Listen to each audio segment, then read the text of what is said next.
प्रीति। चिंगम ये कैसे लगा ली? ये छोड़, मुझे निकालने दे। आराम से। सॉरी यार, अब तेरी च्युइंगम निकालने को कोई मसीहा आएगा क्या? नैना छोड़, मम्मी आ रही है। अब आप पकड़िए और मुझे भी खाने दीजिए। भैया एक प्लेट लगा दो फुल तीखा। हाँ जी। डांस करके दिखाओ। अरे वाह, डांस करो डांस। अरे भैया थोड़ा तीखा बनाओ, बच्चे थोड़ी खा रहे हैं। अरे बहन जी तीखा तो बनाया मैंने। बच्चे ही तो खा रहे हैं। अरे बच्चे से याद आया, बच्चा कहाँ गया? अरे किसका बच्चा?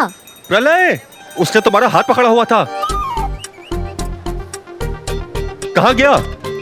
भगवान झूठ ना बुलाए, मैं तो गोल गप्पे खा लूं, इतनी देर आपसे एक बच्चा नहीं संभलता ना।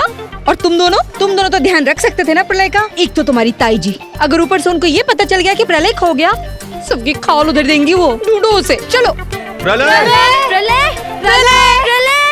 प्रलय का असली नाम प्रतीक था, लेकिन वो कहते हैं ना, छोटा पैकेट बड़ा धमाका। बस इसीलिए चाची ने उसका नाम प्रलय रख दिया था। इस बड़ी उम्र में पैदा हुए बेटे में ताऊ जी की जान अटकती थी और उनको पूरा यकीन था कि ये खानदान का नाम जरूर रोशन करेगा। ताली बजाओ।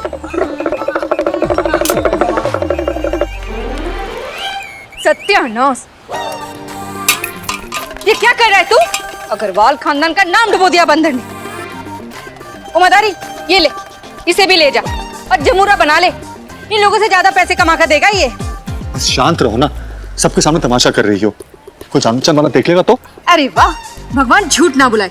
मतलब सड़क पे नाचे आपके खानदान का चिराग, अब तमाशा मैं कर रही हूँ। प्रलय की बदमाशी से तो हम बच गए, कम से कम उस वक्त चाची का ध्यान मेरे बालों पर नहीं गया।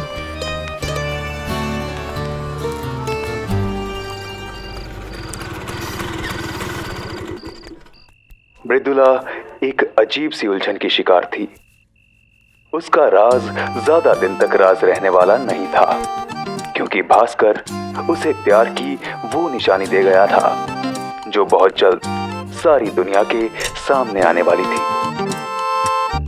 सही है, प्यार की ये निशानी भी ज्यादा छुपी नहीं रहेगी। मृदुला, तुझे मजाक सूझ रहा है? उसको इस बात यहाँ उस अनजान लड़की की वजह से मेरी जान फंसी पड़ी है। किस तूफान ने दस्तक दी। ऐसे में मृदुला चाची जी और ताई जी को पता चल गया तो? किसी को पता नहीं चलेगा। खुद से बड़बड़ाने लगी और किसी कैसे? कुछ भी बातें करने लगी। अगर एक पेन से 7 का 17 हो सकता है, तो एक कैंची से ये प्रॉब्लम भी सॉल्व हो सकती है।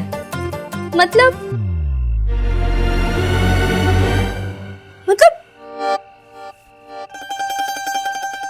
बाल काट लूं? पागल है, हवा आने दे। मैंने रोकी थोड़ी है, पर सोच ले, तेरे पास और कोई रास्ता नहीं है। जबरन ही उसकी जबान कैची की तरह खटखट चलने लगती, और फिर जब इस समाज को उसकी सच्चाई का पता चला, तो उसके ही अपनों ने उसकी कैची जैसी चलती जबान को हमेशा हमेशा के लिए काट दिया, और जिंदगी तिनकों की तरह एक पल में जमीन पर बिखर गई।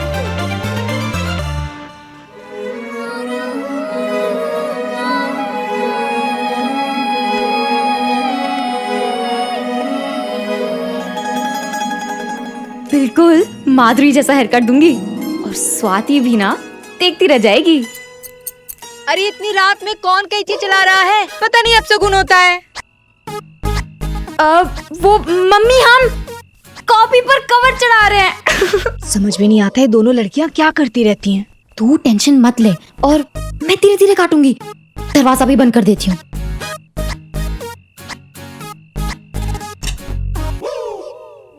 प्रीति, मुझे बहुत डर लग रहा है। डर मत, बाहर मम्मी और पूजा दीदी दोनों चेहरे पर मुल्तानी मिट्टी लगाकर बैठे हुए हैं, और आंखें भी बंद है, किसी को कुछ पता नहीं चलेगा। उन दिनों आज की तरह जब मन चाहा बाल कटवा लेना आसान नहीं था। बाल कटवाना एक बड़ी घटना थी, दुर्घटना भी हो सकती थी, क्योंकि आज की फेमस हेयर स्टाइलिस्ट प्रीति अग्रवाल उस वक्त हवा में कैंची घुमाती 16 साल की लड़की ही तो थी, और मैं उसका पहला बकरा। हो गया, अभी बाल गीले हैं पर सुबह तक सूख जाएंगे, फिर देखना मेरा कमाल। मैं अभी आती हूँ।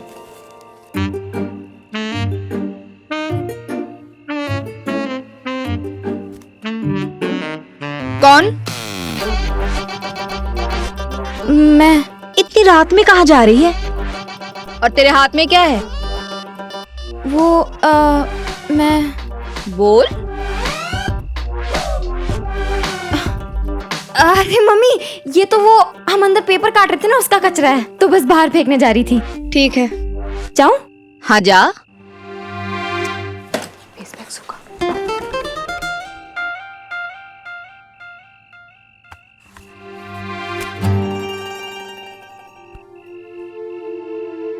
पता नहीं कैसे काटे बाल मेरे। उस रात चैन की नींद ना मुझे आई और ना ही उसको।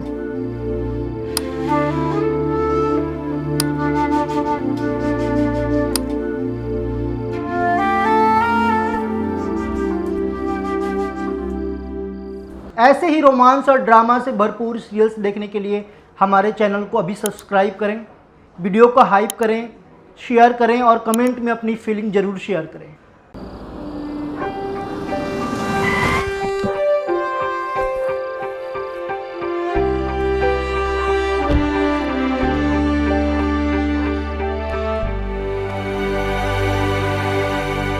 ये बैग तो समीर का है। समीर आया क्या? जी मालिक, कब? अभी 1 घंटे पहले। तो तूने मुझे ऑफिस में फोन क्यों नहीं किया? समीर बाबा ने मना किया था मुझे। कहाँ है तुम्हारे समीर बाबा? ऊपर अपने कमरे में। सो रहे हो या सोने का नाटक कर रहे हो? अब सो रहा हूँ नानू।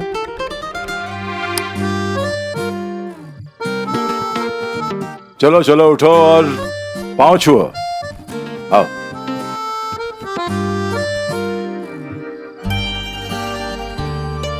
नानू,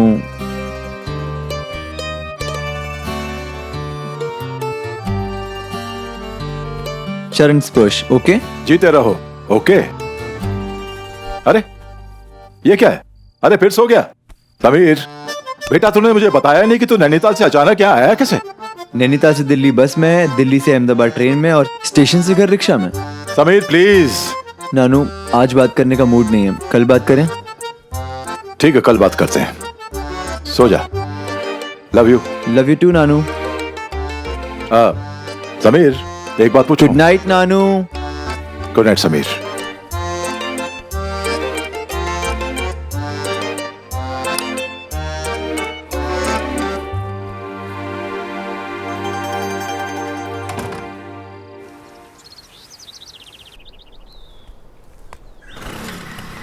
इतनी शक्ति हमें देना दाता, मन का विश्वास कमजोर होना, हम चले नेक रास्ते पे, हमसे भूल। अरे तुम दोनों तैयार हुए कि नहीं? स्कूल के लिए देर हो रही है। ये लो, टिफिन तैयार है। जय सिया राम चाची। जय सिया राम।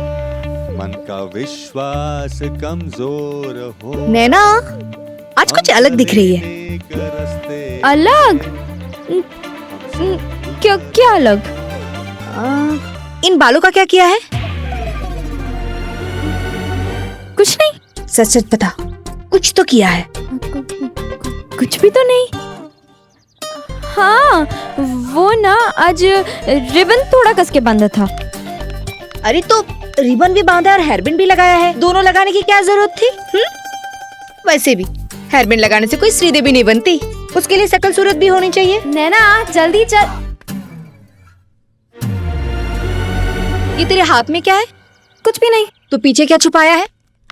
चल दिखा। प्रीति की बच्ची, ये फैशन के किताब स्कूल ले जाने की क्या जरूरत है? रख इसे। लेकिन मम्मी। बोला ना रख। वैसे भी ये बड़ों की पढ़ने की किताबें हैं। चलो निकलो अभी। हाँ, कितनी बार कहा? हाँ चलना प्रीति। हाँ अच्छा चाची जी चलते हैं। जय सिया राम। जय सिया राम।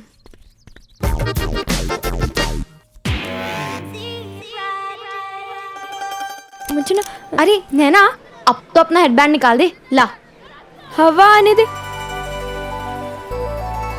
किसी ने देख लिया तो अरे लोग देखे इसलिए तो इतना अच्छा हेयर कट करके दिया है, इसलिए नहीं कि तू हेडबैंड के अंदर घुसेड़ के छिपा दे। लेकिन यार, लेकिन क्या, अपना लकी टाइम चल रहा है। Lucky time? वो कैसे? वो ऐसे मेरी बहना कि वैसे तो हमारे स्कूल में 2 बड़े खतरे हमारे सर पर मंडरा रहे होते हैं। एक तेरे पापा यानी मेरे पूज्य ताऊ जी जो हमारे लाइब्रेरियन हैं, और दूसरे तेरे बड़े भैया यानी श्री श्री अर्जुन अग्रवाल जी। लेकिन अभी दोनों दिल्ली में हैं, इसका मतलब हम बिना किसी डर के तेरे स्टेप कट वाले बाल हवा में लहराते हुए चल सकते हैं। तो चल निकाल हेडबैंड। पक्का? हाँ निकाल।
मेरे बालों ने तो स्कूल में सबकी घंटी बजा दी थी।